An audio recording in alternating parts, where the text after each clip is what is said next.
On va essayer de donner un petit peu de relief à un texte qui a été réalisé avec l'outil dessin ici de Pixelmator Pro. Donc première chose qu'on peut faire avant de lui donner un peu de relief, c'est peut-être lui donner une couleur qui soit raccord un petit peu avec le van qui est derrière ou la mer. Donc pour faire ça, on va prendre l'outil remplissage qui est ici. On va simplement cliquer sur la pipette et je vais par exemple cliquer sur la portière du van.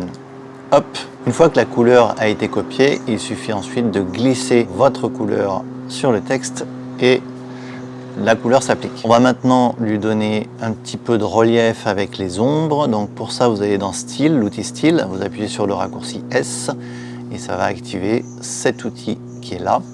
Et on va activer les ombres. Donc vous cliquez sur Ombre comme ça. Et le premier paramètre que vous pouvez bouger, c'est la distance pour pouvoir détacher, vous voyez, un petit peu l'ombre du texte comme ça.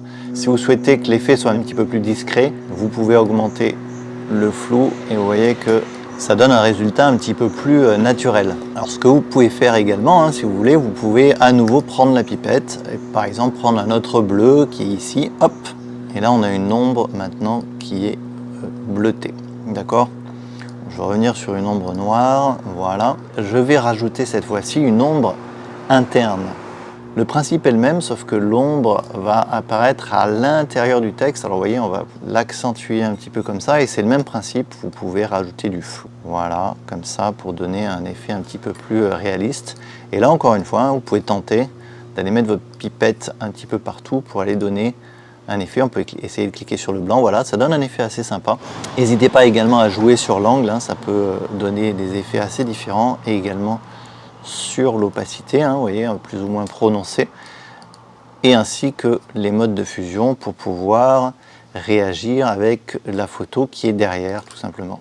Voilà, donc, je vous laisserai expérimenter tout ça, mais vous voyez, il y a quand même beaucoup de choses à faire avec ces ombres pour personnaliser vos dessins dans Pixelmator Pro. Voilà pour la petite astuce du jour, merci d'avoir suivi. Comme d'habitude, n'hésitez pas à poser vos questions sous la vidéo sur le blog. Et moi, je vous dis à dimanche prochain pour la prochaine astuce design.